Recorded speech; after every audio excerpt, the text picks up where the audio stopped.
Letter 67. For William Fullarton, Provost of KIRKCUDBRIGHT. William Fullarton, as has been formerly noticed, was the husband of Marian MacNaught. His religious principles were the same with those of his excellent wife, and he was a man of virtue, integrity, and piety. He proved himself the patron of the oppressed in the case of Mr. Robert Glendinning, the aged minister of KIRKCUDBRIGHT, to which case there is evident allusion in this letter.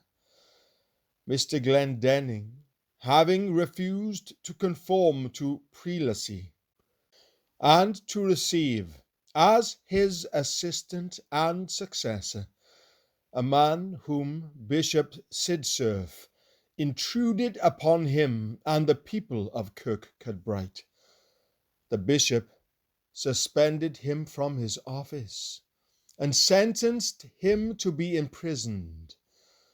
Provost Fullarton and the other magistrates of the burgh, one of whom was Mr. William Glendinning, son of the minister, indignant at such tyrannical proceedings, refused to incarcerate their own pastor, then nearly 80 years of age, and were determined, with the great body of the inhabitants of the town, to attend upon his ministry.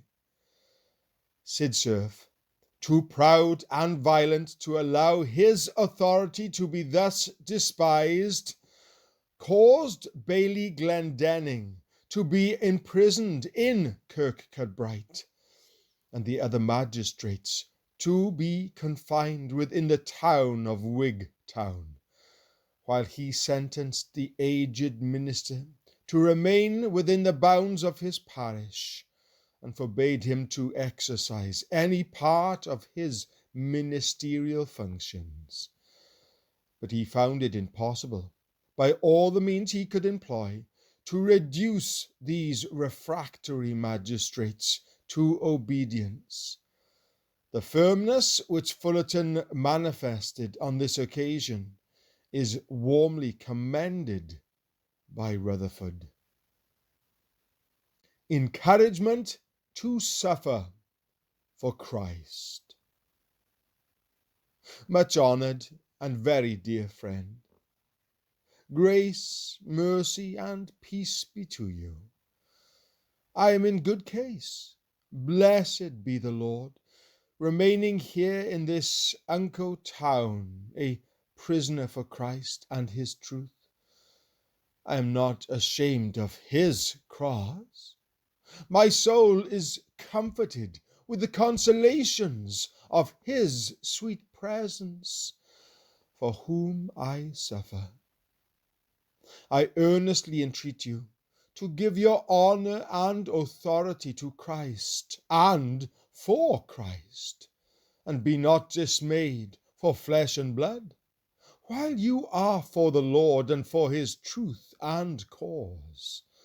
And howbeit we see truth put to the worse for the time, yet Christ will be a friend to truth, and will do for those who dare hazard all that they have for him and for his glory.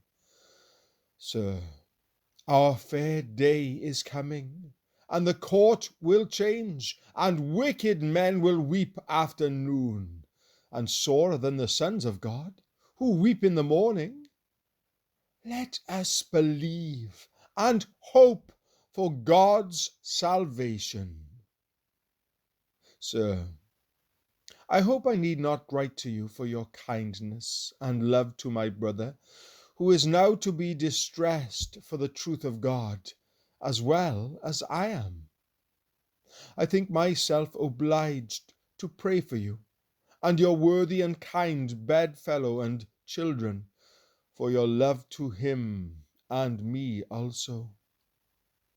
I hope your pains for us in Christ shall not be lost, thus recommending you to the tender mercy and loving kindness of God, I rest.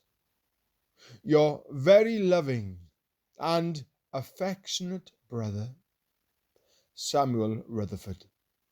Aberdeen, September the 21st, 1636.